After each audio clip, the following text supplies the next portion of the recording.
সিদ্দিককে ছাত্র জনতা ধরে ডিবির হাতে আমরা দিয়ে দিচ্ছি। এখন কেন সিদ্দিক অ্যারেস্ট হবে না এটা বিষয়, আর এই সিদ্দিক অবশ্যই তার আওয়ামী লীগের দোষরে মামলায় অ্যারেস্ট হয়ে কালকে আমরা কোর্টে দেখতে চাই। যেই সিদ্দিক আপনি দেখেন, আপনার আওয়ামী লীগের দেখেন ভাই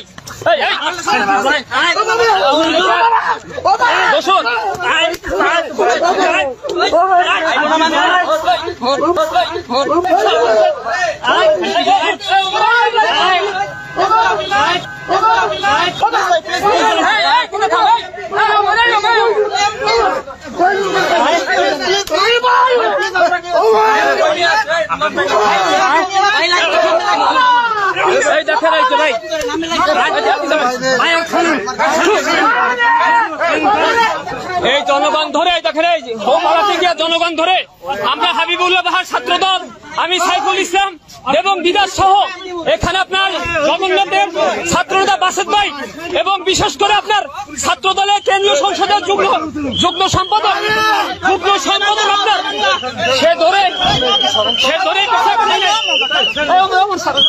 এই দেখেন আমরা এখন পুলিশের হাতে আমরা দিয়ে দিলাম, সমর্থ করলাম।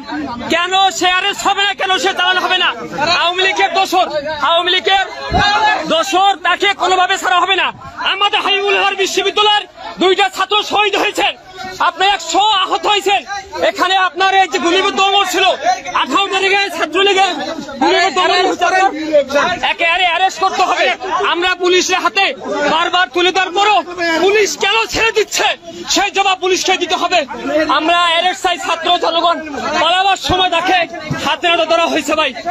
ইতিমধ্যে আমরা এই দেখেন জনগণ তাকে গণদোলায় দিয়েছে আওয়ামী লীগের দোষর অভিনেতা সিদ্দিক। আমরা তাকে থানায় আমরা ডিবি অফিসে নিয়ে আসছি, কিন্তু ডিবি কোনো কার্যক্রম করছে না। বারবার বলছি এখন পুলিশ নিয়ে আসছে, তাকে রমনা থানায় অবশ্যই সোপর্দ করতে হবে।